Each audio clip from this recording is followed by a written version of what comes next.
Hello and welcome to Flowering Creativity bonus content. This is the time that I get to give back and say thank you. You guys, my patrons, you guys are my most incredible supporters. Thank you so much for giving of your treasure and giving of your time, checking me out online on the tubes. And you guys are awesome. And so this is for you.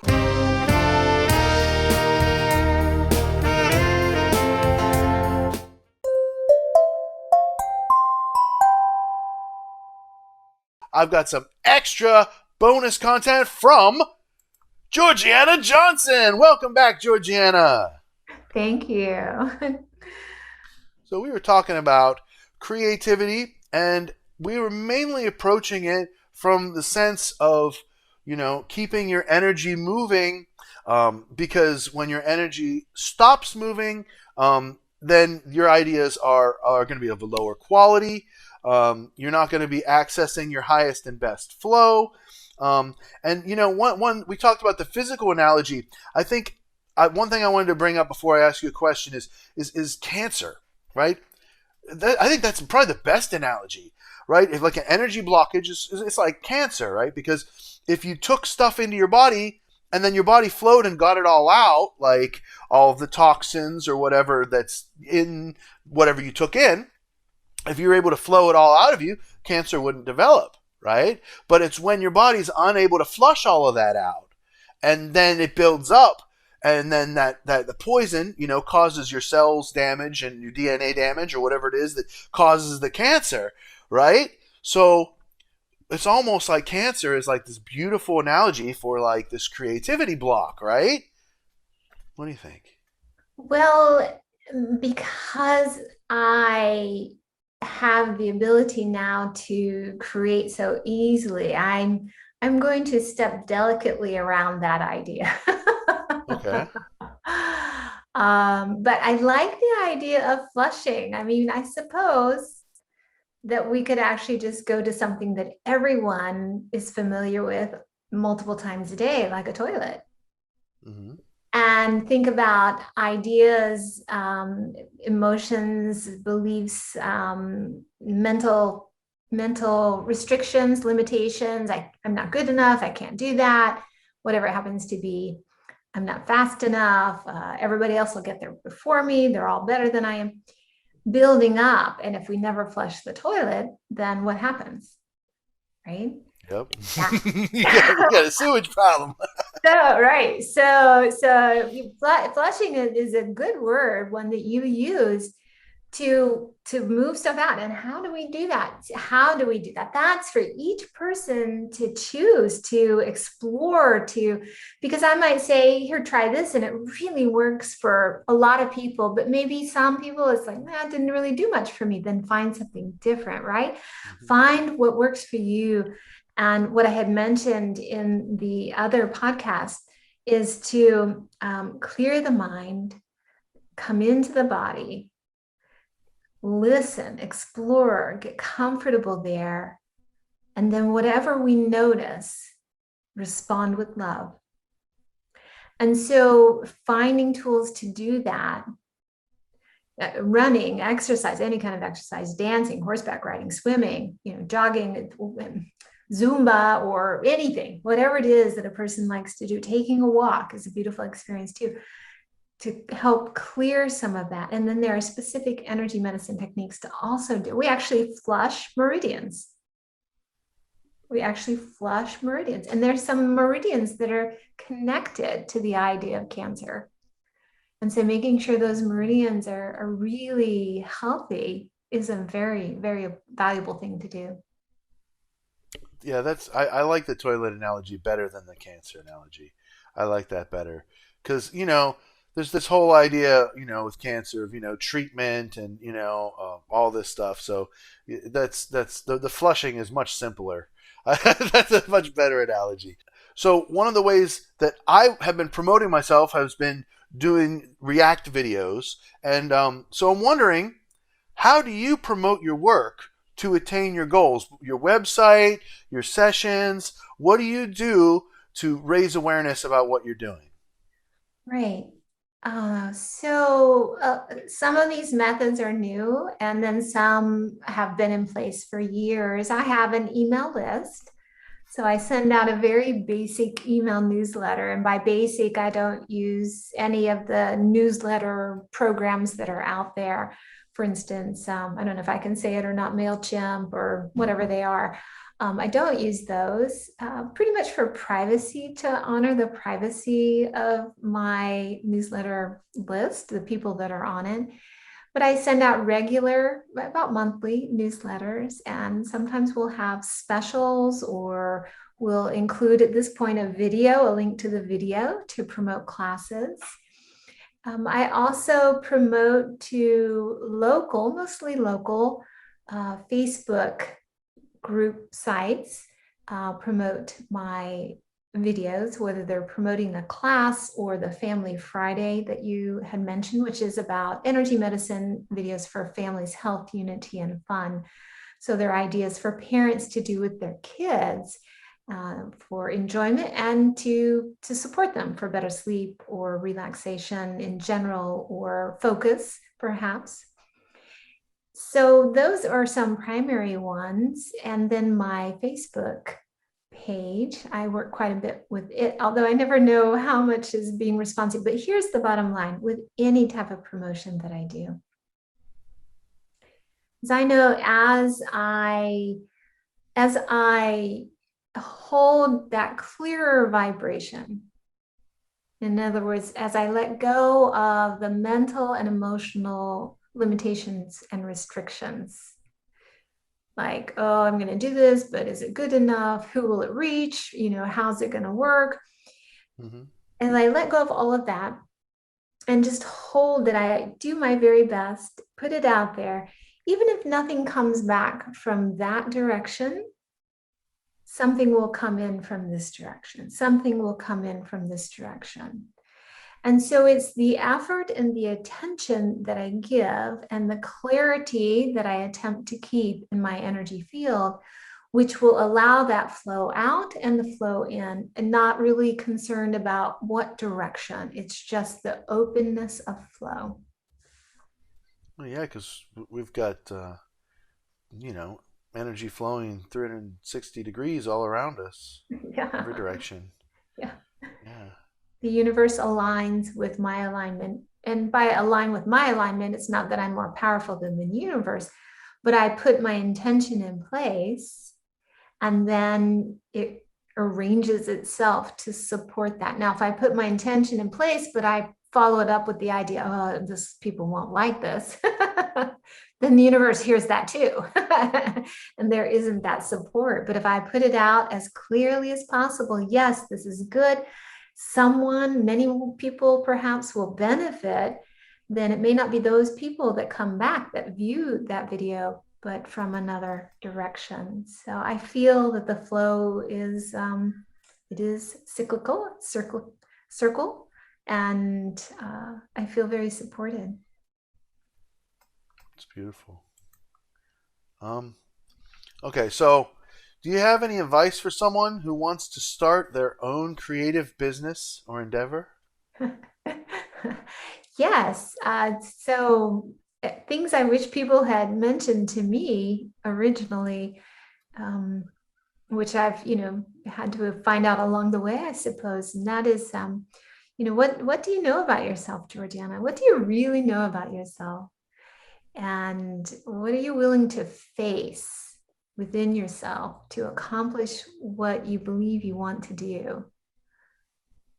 Because sometimes we get an idea, we want to do it, but so like I'm not, and maybe there isn't such thing as a normal entrepreneur, but now I'm not a big networker. I'm not going to go into a crowd of 100 people. I have sensitivities, and sometimes in the past, at least, haven't been in front of 100 people in person in a while now with COVID, but I Mm-hmm. would feel overwhelmed, and it was just so many energies buzzing around me.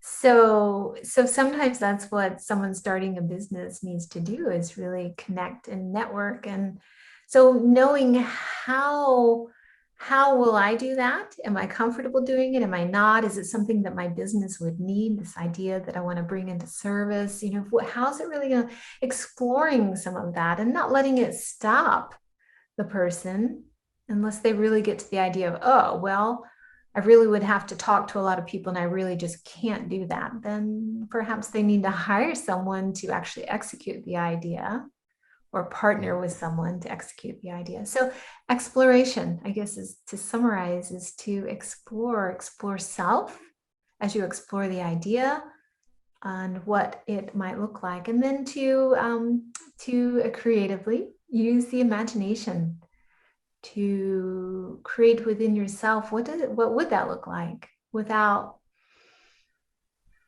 limiting it to certain people, letting it be broad, almost like faceless people. For instance, if I visualize someone handing me a check, there's never a face on that person's check because it could be anybody. It's really open then that it could be anyone that's contributing to me via the services that I offer.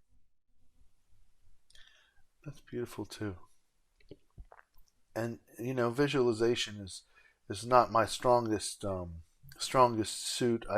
I've worked with it, but for me as a musician, I find that the songs that I'm singing are really powerful, especially because I go into a meditative state when I'm performing, and so that's why I shy away from singing certain songs if the lyrics themselves are not communicating a message that I want to communicate, out to the universe or whatever, um, and sometimes as I've aged, maybe 20 years ago it didn't bother me so much, but now it's like that's just not what I'm into anymore.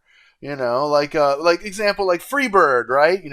You're singing this really pretty song to this girl that you're leaving whether they like it or not. You know what I mean? I mean, that's what it is. And so I'm not leaving my girl, so I don't want to sing that song.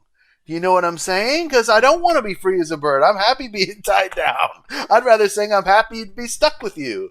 You know what I mean? You remember that one from Huey Lewis in the News? Yes, yes, So, yes. happy to be stuck with you. Whatever. But I mean, I'd even rather sing "Stuck in the Middle" with you, but that's a totally different one. Okay, but yeah, I think that people don't give enough power to even the words that we use. Because even if you're just like texting, you're leaving a comment on Facebook, like, man, sometimes people they say something, just words on a screen, and it affects me, And I mean, one thing that I've realized recently is that I'm a lot more sensitive than I ever imagined. Like, I guess I've really been doing a lot of self discovery, and I kind of covered up my own sensitivity in an astrological sense. It's the difference between a Cancer moon and Sagittarius sun and rising. That's really, I never gave any attention to that Cancer part of me. I didn't even think it was real. I thought maybe that wasn't me or something, but it isn't. That's almost more me than the Sagittarius. So it's like, when you're talking about, finding those things that, are holding me back, right? That's why I'm just diving into the live streaming now, because although it's scary, it's also thrilling at the same time, because it's like, wow, it's like I'm doing it. It's like the little kid taking the training wheels off the bike for the first time. That feeling of exhilaration. It's like, I'm doing it myself, and then you fall.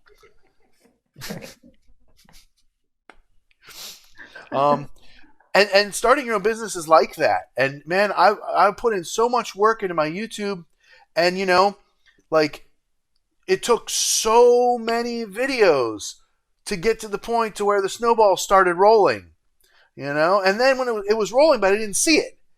And then I started to see it a little bit. Things are starting to happen slowly. I'm trying to take your advice and not get ahead of myself, to just enjoy the present moment, and just go from one task to the next.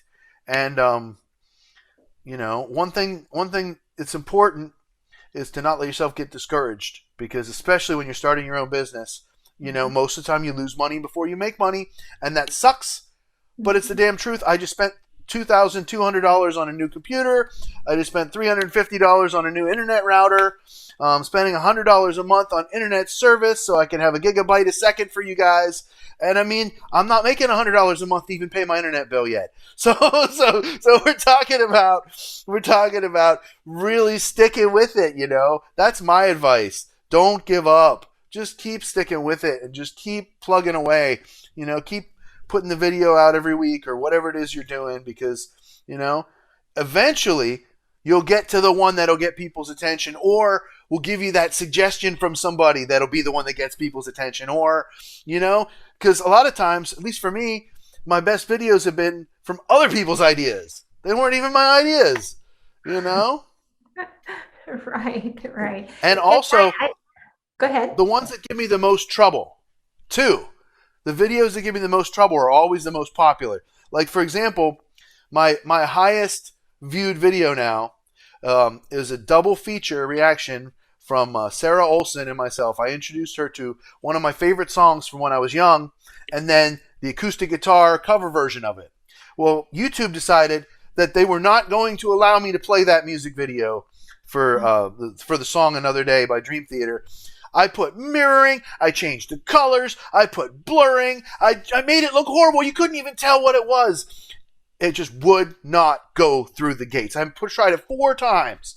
So finally, I had to just literally just delete the video and just take a screenshot of their album cover and just put the album cover, because that was the only way that YouTube would let this video get played. And then now it's got 150,000 views like 10 days later. You see, so it's like all that adversity, all those problems, right?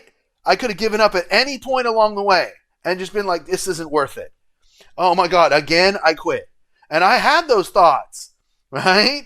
But I didn't let those excuses win. I was like, okay, there's got to be a way. Let me sleep on it. I'll try again tomorrow. Good. Excellent. Right. Allowing yourself to choose, will the excuse be the way I want to be, or do I want to be different from the excuse? And you found a way through. That's bravo. That's excellent. I absolutely agree. The financial responsibilities of undertaking a business is something to consider also. And to find a supportive team too, I think, is another one, to make sure that you have people around you that are very supportive. Yeah, I've been very, very lucky for that. Very, very lucky for that. I'm not trying. I am creating a community where a bunch of us on YouTube are collaborating together for mutual promotion, so that we're scratching each other's backs, and it's working really well.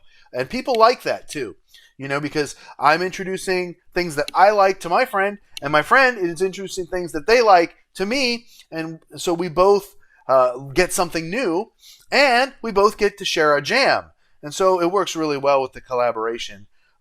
That's crucial. The snowball didn't really start rolling on my channel until I began collaborating with others. Things like this podcast, things like the mastering music lessons, and now the reactions where I'm having my friends and other musicians give their opinions as well. This is so awesome. I wish I could talk to you all day. We got one more question here for this bonus content. And I know this is going to be a really good one for you because of your whole office situation. So in such uncertain economic times, how have you enabled yourself to stay creative and working while many others are struggling? I know you had some financial troubles through this pandemic. You want to talk a little bit to this? Well, my financial troubles were mainly that my income dipped some as I took my totally in-person business to completely remote. And yet, along the way, surprises came along. Including the surprise of the stimulus every now and again, which, supported. I applied for unemployment, but my brain just didn't fold that way, and it was a confusing situation. And I ended up saying, I'm just really going to trust that I'm going to make enough money to come through this time, and I have. Wow. one of the ideas with business that is, in my experience, perhaps not everyone's, is that there is an ebb and flow. There's an up and down. And so in the times that it's up, to put a little extra away, so as it curves where there's maybe not as many clients or students or whatever it is that a person has for their business, that will coast through that time as well. And now it's just taking off in a beautiful way. Like I'm not sure if I did it on the recording or not, said it, but there's been just a rush really in the last few weeks of people reaching out and contacting for in-person, more interest in classes, both in-person and remote. So I loved what you said about. So let me summarize with your question. I think Mhm. trust is how did I stay creative, was just really apply myself to trust, trusting that it will all be okay, trusting that each new day will bring something new and exciting, trusting that as I made this new video and had never made videos before, that it would turn out okay. And eventually I got to the point where I did, what does my friend call it? She calls it the one take wonder. So sometimes I'll Mhm. just record a video in one take and it's good. At first, though, that wasn't the case. I would record it Mhm. and delete that one and record another one and delete that one and try Mhm. again. And now sometimes I'll just do it one time and it's a wrap. It's good. And you're doing So the live streams on Facebook too. a few of them I have done. Yes, I did. Thank you for noticing. Yes, I plan to get back and do some more. Those are one And take wonders. Every one of those, man. They have to be. that's true. That's true. But what I wanted to also say was I loved what you said about collaborations. You're coming together, and that's when things began to take off. Because I believe a gift that will come from this time that we've been in and still are is connection, is coming together, is working together, is playing together, because we've been so separate in so many Mhm. ways for a while. And I believe as we come out of that, there's going to be these new alliances, these new understandings on personal and professional levels that we will be able to integrate most fully and begin sharing with others. Well said. Well said. Yeah, there's like the way I hunger for playing my shows, you know. Mhm. Like I would play with anybody right now. Like if there was somebody down the road, hey, bring your saxophone and I'll buy you a beer. I'd be there, man. Playing. It's just and honestly, I think for me the reason why it's happening like this is because I need to get more familiar with these computers and the software and the streaming and all the things you can do. Like I'm almost ashamed to say how much my mind was blown by what I could do with the free streaming software. I didn't even realize it was as advanced as what it was, and they're Wow. trying to sell me on all these upgrades and this stuff. I'm trying to figure out the free thing first. Whoa, there's a lot you can do with just that. You know what I mean? Yes. And I look forward to taking Flower and Creativity live at some point. I think that'll be really fun. Um, you know, just to give it that extra And something. Um, and Georgiana, incredible energy medicine teacher and practitioner, Reiki master teacher. You've been a major inspiration for me in my life, and I continue to benefit from from the wonderful teachings that you've shared with me every day. And so make sure you guys check her out on YouTube, check her out on Facebook. You can check her out. Hopefully, she'll get a crowdfunding site going, so this video will be out there for her as well. And anything else you'd like to say before I wrap up for our patrons today? just really, it's been a pleasure connecting with you today. And I wish each and every person who watches, as well as all who are connected with them, to be well, to be happy, and be in joy. And I just want to take a second and thank you guys, my patrons, for being here with me, for supporting the channel.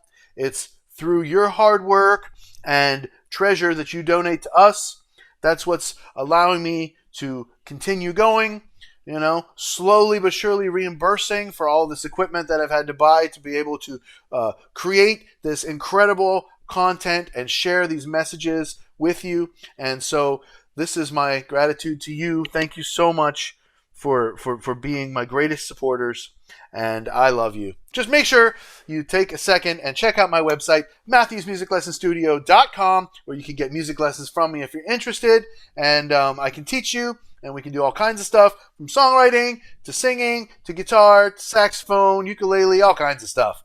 And I'll see you guys next time on Flowering Creativity Bonus Content.